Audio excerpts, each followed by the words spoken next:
Leaving off on part 5, paper 5 rather. Still at central and super universes and God's relationship to the individual. Or relation, rather. Gonna go back over this like a good old college professor. Just the last paragraph before we start to remember. Ever near the inner center of someday, doubt not, you shall stand in the divine and central presence and see him, figuratively speaking, face to face. It is a question of the attainment of actual and literal spiritual levels, and these spiritual levels are attainable by any being who has been indwelt by a mystery monitor and who has subsequently, eternally fused with that thought adjuster. Do you understand then in that what this means is becoming one with your angels, as it says in the Bible? That's what it means, being fused eternally with your thought adjuster. It's a adjuster, whatever you want to pronounce that. But the point is this, is that it is talks as when the disciples asked Jesus, will be given in marriage, how will our loved ones be on the other side, and other people asked that too of him too, not just the disciples. And he said, you will be not given in marriage, you will be like the angels. So one with the thought adjuster. Alright, the Father is on with the book. The Father is not in spiritual hiding, but so many of his creatures have hidden themselves away in the midst of their own willful decisions, and for the time being have separated themselves from the communion of his Spirit and the Spirit of his Son by the choosing of their own perverse ways and their indulgences of self-assertedness, of their intolerant minds and unspiritual natures.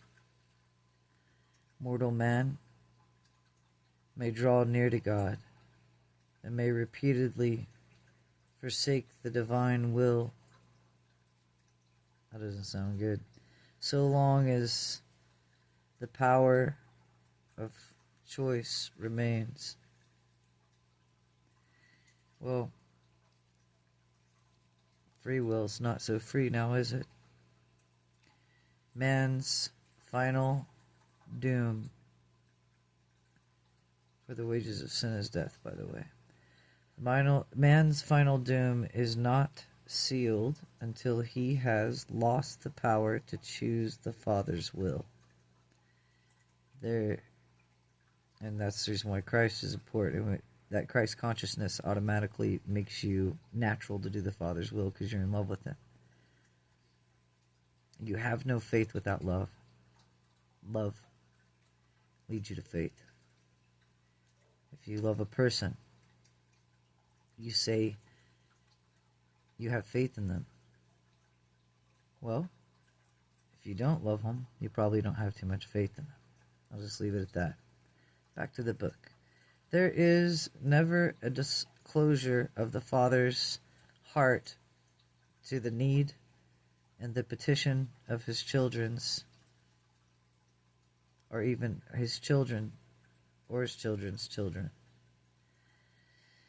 only to do his offspring close to their hearts. Let me read that over again. Only do his offspring close, not close, but close their hearts. So that would never be good. Yeah. So there is never a closure of the Father's heart to the need and the petition of his children. Only do his offspring close their hearts forever to the Father's drawing power when they finally and forever lose the desire to do the divine will. That's why the Lord's Prayer is instructions to ask for the Father's will be done so you don't lose your will to live. Life, love, to care. That's why every day when you wake up, you ask for the Father's will to be done in you, with you, through you, around you. So there's a good short prayer. Father's will be done before you start your day real quick. But the desire from the heart, because you love Him, to do His will. And that divine will comes from the desires of the heart, to know Him, to be like Him. Likewise is man's eternal destiny assured when a juster fusion proclaims to the universe that such an ascender has made the final and irrevocable choice to live the Father's will. The great God makes direct contact with the mortal man and gives a part of His infinite and eternal and incomprehensible self to live and dwell within him. God has embarked upon the eternal adventure with man. If you yield to the leadings of spiritual forces in you and around you, you cannot you cannot fail to attain the highest destiny established by a loving God as the universe goal of His ascendant creatures from the evolutionary worlds of space. And some people mean or think of space, but isn't there space in between each continent? Isn't there space in between you and your neighbor? It's not quite space as you guys think of it. Number 2, the presence of God. The physical presence of the infinite is the reality of the material universe. The mind and presence of deity must be determined by both the depth of the individual and intellectual experience by the evolutionary personality levels. The spiritual presence of divinity must necessarily be differential in the universe. It is determined by the spiritual capacity of receptivity, by the degree of the consecration of the wills or the creature's will to do and the doing of the divine will. God lives in everyone, in every one of us, spirit-born sons and daughters. The paradise sons will have access to the presence of God, the right hand of the Father, and all of His creations and creatures and personalities have access to the bosom of the Father. This refers to the personality circuit. Whenever, wherever, however connected and contacted to otherwise entails personal self-consciousness, contact, and communion with the Universal Father. Whether at the central abode or at some point other attained or designated place, as in one of the 7 sacred spheres of paradise. The divine presence cannot, however, be discovered anywhere in nature or even in the lives of God-knowing mortals so fully and so certainly as in your attempted communion with the indwelling ministry and mystery monitor of paradise, thought adjuster.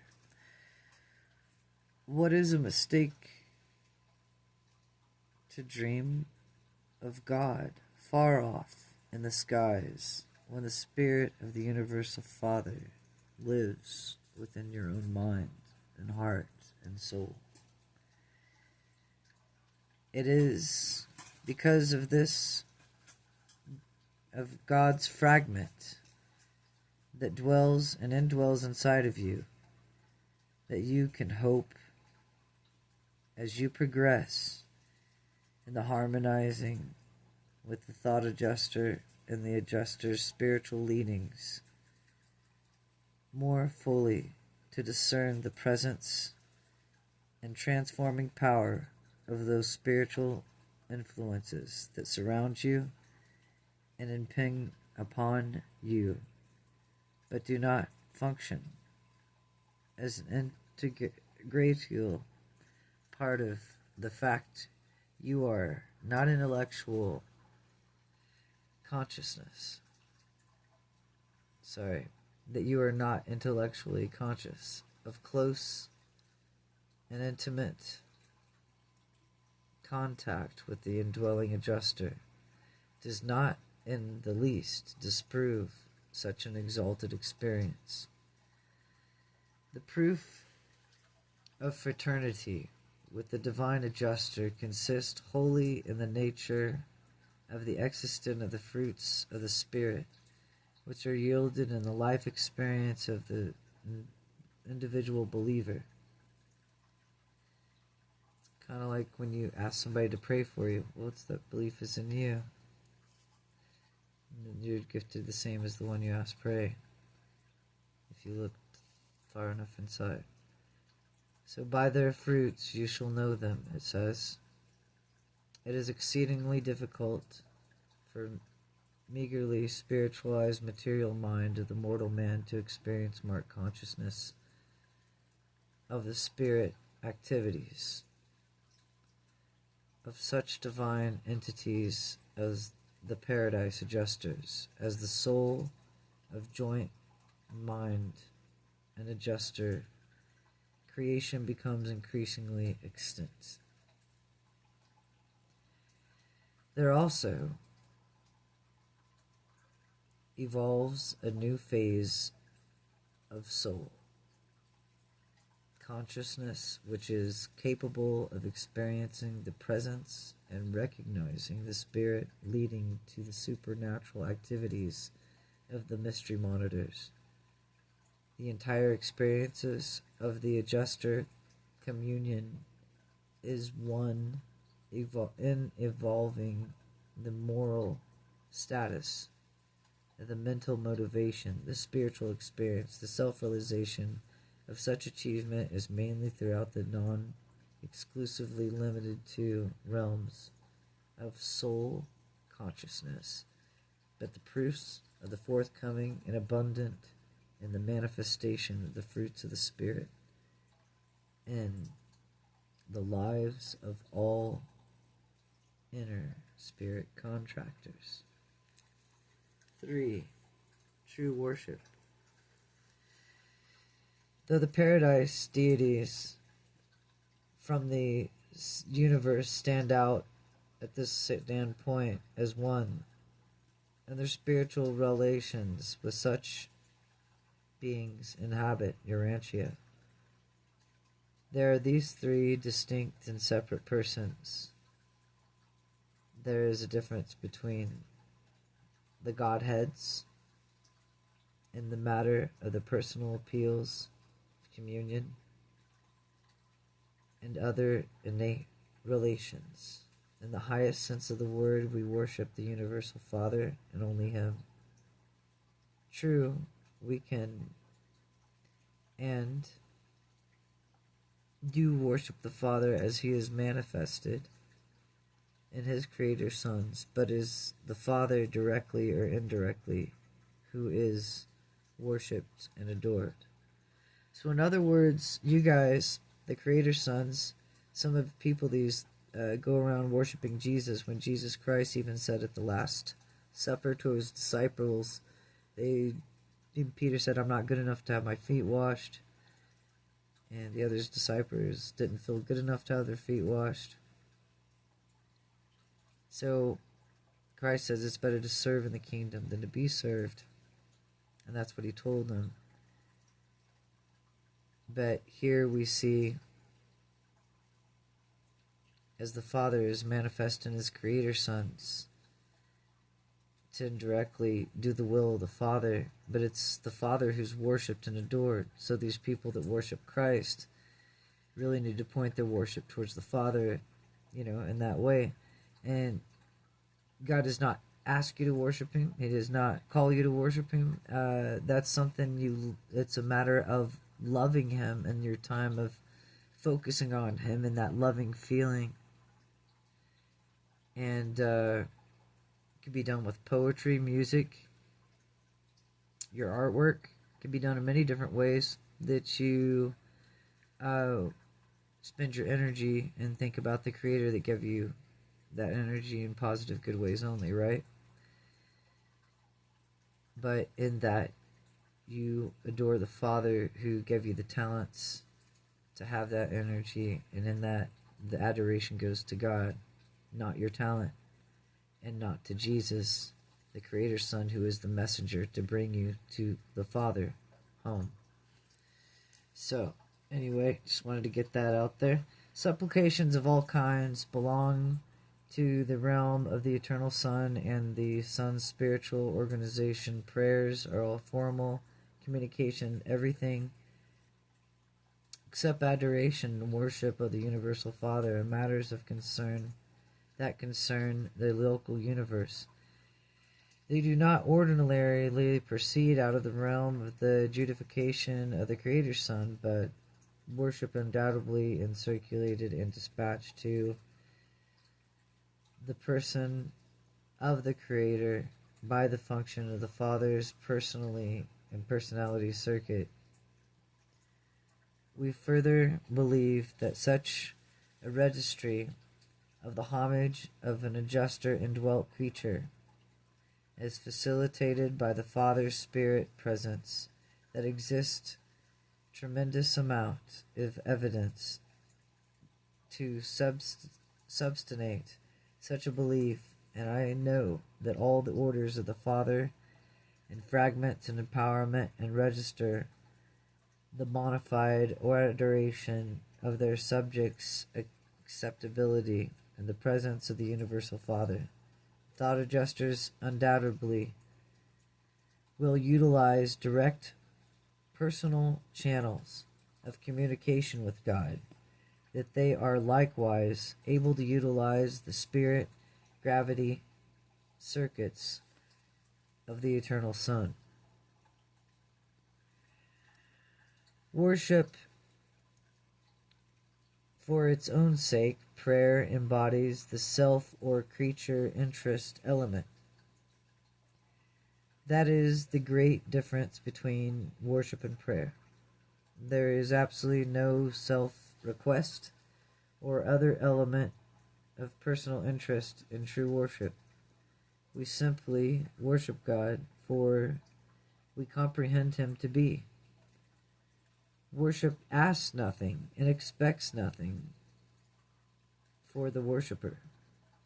We do not worship the Father because of anything we may derive from such a veneration. In other words, don't go praying to God to get you a new car, because that is not worshiping him. Alright? Okay. So we render such devotion and engage in such worship as a natural and spontaneous reaction to the recognition of the Father's matchless personality, because he is love. You vibe on the same level that he is love, and that worship is just loving on him and him loving on you, and it's like heaven on earth. Okay, come true. So the Father's matchless personality, because of his lovable nature, exactly, and adorable attributes. God has a great sense of humor. I mean, look, he made all of us. Anyway, the moment the element of self-interest intrudes upon worship, that instant devotion translates from worship to prayer, and more appropriately should be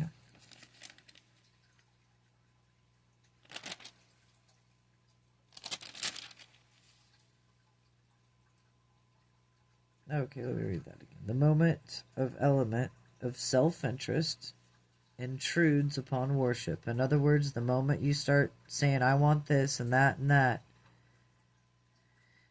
okay, the moment of self-interest intrudes on true worship. Well, that isn't true worship, rather, forgive me. The moment the element of self-interest, and being selfish, intrudes upon worship, that instant devotion translates from worship to prayer, and more appropriately, should be disrespected to the person of the eternal Son and Creator. But in all practical religious experience, there exists no reason why prayer should not be addressed to God, the Father, as part of true worship. When you deal with the practice and practical affairs of your daily life, you are in the hands of the Spirit personalities, having the origin in the third source and center. You are co-cooperating with the agencies of the conjoint actor, and so it is, you worship God, pray and commune with the Son. Commune means to ask for the Father's will to be done. That's communing with the Son, okay? That's the prayer. And work out with the details your earthly sovereign with the connection with intelligence of the infinite being operating on your world and throughout your universe. And I'm going to put this one in there.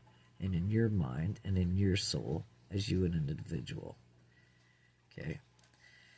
The Creator or sovereign sons who preside in the destinies of the local universes stands in place of both the universal Father, the universal Son, and paradise.